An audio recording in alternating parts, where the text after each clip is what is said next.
Hey everybody, my name's Brian Plumbo. I am a graduate of Penn State in 2009, and currently I'm going into my fifth year as a fifth grade teacher here at Mardick Elementary in the Penn Manor School District. Prior to that, I taught for 7 years in Virginia, in both Fairfax and Prince William counties. But I was originally born and raised right here in Lancaster, Pennsylvania. My ACTE concentration is in STEM. Following this course, I'll have one more science course to complete for the entire program, and then I'm all good and done.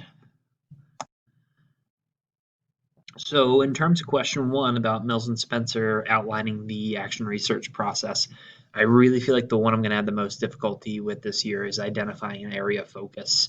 Um, as I read through the syllabus, I even just started thinking about what can I focus in on this year in particular. I got switched from being an in-person classroom teacher to an online virtual academy teacher. And the curriculum is literally written for me. And I only, I have some choices in the curriculum where I can pull kids and have some autonomy in what I teach them, but overall, they just have to follow this prescribed curriculum that's handed to them. So I think my hardest thing with this action research is going to be identifying that area of focus. Um, and maybe it will be something to do with a prescripted um,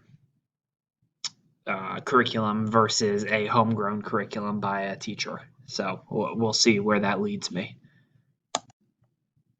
So question number two, in terms of the obstacles I see in that approach of making every day an action research process. I think some subjects like math and reading, they may lend themselves to action research on a daily basis effectively.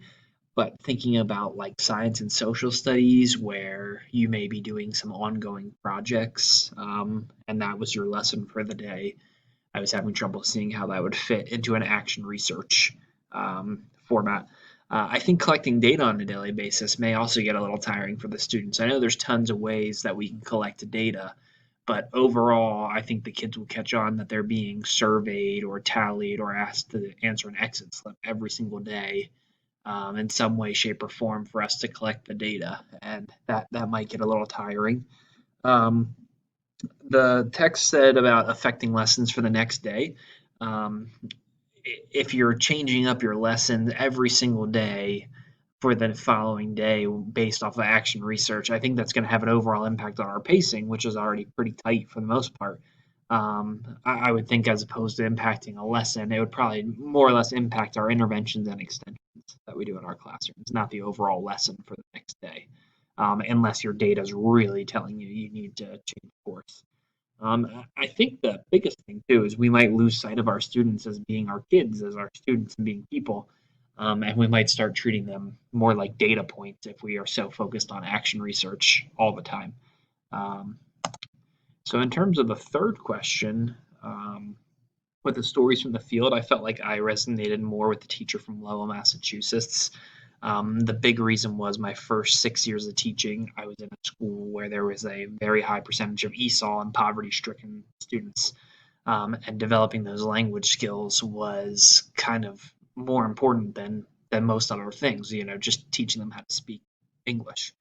Um, and I think I appreciated about that action research how they developed a more friendly way of practicing language versus a drill and kill program, which is, I really think that the friendly way of doing it was very helpful versus just a program that was practicing the same way day in and day out.